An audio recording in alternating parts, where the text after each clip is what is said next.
Auction ଭିଜିଟରେ ଯାଉଥିଲୁ, ରାସ୍ତା ସାଇଡ଼ରେ ଦେଖିଲୁ ଆମ୍ବ ମାନେ ନାହିଁ ନଥିବା, ଆଉ ପୁଣି ନାଲିଆ ନାଲିଆ ଆଉ ହଳଦିଆ ହଳଦିଆ। ଏଠି ଗୋଟେ ପାରି ଦେଇଛି, ଦେଖିଲ, ଟେକା ମାରିଲି ସିଧା ଦୁମକିନା ଖସିଲା। ଆଉ ମାନେ ଖାଇବି ମାଲ ଆଉ ଆମର ତଳେ। ଏଇଠି ଆଉ ଗୋଟେ ହେଇଛି ସୁନ୍ଦରଟେ, ଆକୁ ଲକ୍ଷ୍ୟ ରଖିଛି ମାରିବି, ଫଟେଇ ଦେବି ଆଜି।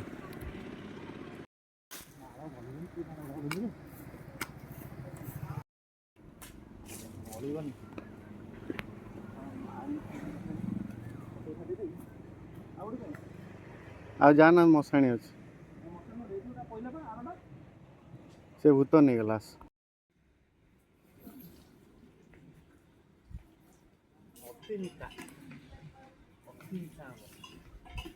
ଅତି ମିଠା ମିଠା ଖାଇବା। ଭାଇ ବାତ୍ୟା ଦେଖ, ଯୋଉ ଭଳିଆ ଗାଣ୍ଡି ଫଟା ବାତ୍ୟା। ଆମେ ଆମ୍ବ ଆଉ ପାରି ପଡ଼ିଲା, ଦେଖ ଗୋଟଉଛନ୍ତି ଲୋକ। ଏ ଭାଇ ଏ ଦେଖ ଦେଖ ନାଲିଆ ନାଲିଆ ପଡ଼ିଲା ରେ। ଏ ଅନାରେ ଅନାରେ ଆମକୁ ରାଗୁଛନ୍ତି, ଆଉ କ'ଣ କରିବୁ। ଏ ଦେଖ ଆମେ ପଲିଥିନ ଆମ୍ବ ଆଣିଲୁ, ପୁରା ନାଲି ନାଲି ଭାଇ। ଓ ମାলাই ଇଏ ବାବାରେ ବାବା, ଉଡ଼େଇ ଦେଉଛି ମାନେ। ଆଉ ଦେଖ ନା କେତେ ଆମ୍ବ ପଡ଼ୁଛି, ଦେଖ ଇଲୋ ବାବାରେ ତାରା ଭଳିଆ ପଡ଼ିଯାଉଛି ରେ। ଏ ବଇଲା ରେ। ଏ ଅନା ଅନା କେତେ ଗୋଟେଇଲେଣି ଏ ଭାଇ ମାଲା। ଦେଖୁଛ ନା ଏ ଭାଇ ମାଙ୍କଡ଼ ଆଇଲା ଆମ ଖାଇବାକୁ। ଏ ଅନା ନା ମାଲା ଅନା କେତେ ଗୋଟଉଛନ୍ତି ନା। ଏ ବାବା କି ପବନ ରେ।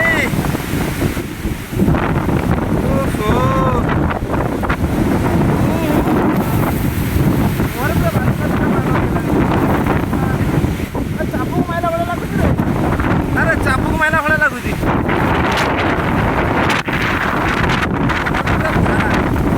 ଆମ୍ବ ତ ନୁହଁ, ପୁରା ତାରା। କେତେ ଆମ୍ବ ଗୋଟିଲାଣି ମା ଘିଆ ଗୁଡ଼ା ଆସିଲା ମରା ଗୁଡ଼ା ଗଛର ଆସିକି ଏପଟେ ପଇଲା। ଆମ୍ବ ପୁରା ଫାଟିଗଲା। ଆବେ ଚାବୁକୁ ମାଇଲା ଭଳିଆ ଲାଗୁଛି। ବାଲି ଗୁଡ଼ା ପୁରା ଆରେ ବାଲି ପୁରା କାନ ମୁଣ୍ଡରେ ମାଡ଼ ହେଉଛି ଠାଇ ଠାଇ। ଏ ଚାଲ ପଳେଇବା, ଫୋନ୍ କେହି କରିନାହାନ୍ତି। ନା ନା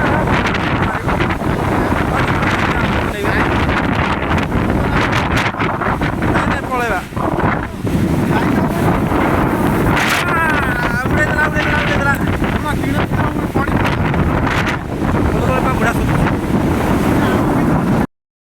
ଆମ୍ବ ଖିଆ ନିଶା ଗୋଟେ ବର୍ଷା ମାଡ଼ରେ ପୁରା ମନ ବୁଝିଗଲା। ଏମିତି ବର୍ଷା ହେଲା ଗାଲୁକୁ ଯେଉଁ ବର୍ଷା ବୁନ୍ଦ ମାନେ ମୋ ଗାଲ ପୋଡ଼ୁଛି ଏକାଥରେ, ଏତେ ଜୋର ବର୍ଷା ହେଲା। ଦେଖୁନା ଆସିକି ଗୋଟେ ଆମ୍ବ କ'ଣ ଖାଇବୁ, ଆମ୍ବ ପଲିଥିନରେ ପୁରେଇଲୁ, ଗୋଟେ ପଲିଥିନ ପଡ଼ିଥିଲା ଗୋଟେଇକି। ଏ ଗୋଟେ ବାଉଁଶ ବୁଦା ମୂଳେ ସାଇଡ଼୍ରେ ଗୋଟେ ଗଛଟେ ଘର ଥିଲା, ଆଜବେଷ୍ଟ ଘର, ସେଇଠି ଆମେ ଅପେକ୍ଷା କଲୁ। ବର୍ଷା ମାନେ ସାଂଘାତିକ ବର୍ଷା, କ୍ୟାମେରାରେ ବି ପାଣି ବସିଗଲାଣି। ମୋ ଗାଣ୍ଡି ଫାଟି ସତର ଫାଳ। ବିଭୂତି ଭରିଆ ଗଲେ କୁଆଡ଼େ? କହୁଛି ସେମାନେ ଗଲେ କୁଆଡ଼େ? ଆରେ ମୁଁ ବିଭୂତି ପାଇଁ ବାଛି ନାଲି ଆମ୍ବ ଆଣିଛି ରେ।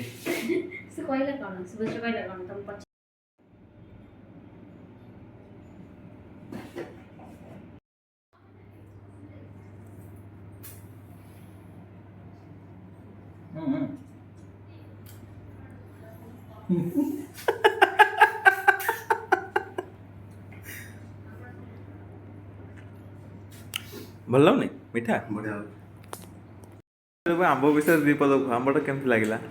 ଭଲ ଅଛି। ଆମ୍ବଟା କ'ଣ ଭଲ ଲାଗୁଛି? ଏନେ କହୁନା କ'ଣ ଆମ୍ବଟା ମାନେ କ'ଣ କେମିତି? ଆମ୍ବ ତ ଆମ୍ବ, କ'ଣ କହିବି? ଆମ୍ବଟା ଭାରି ରସୁଆଳ।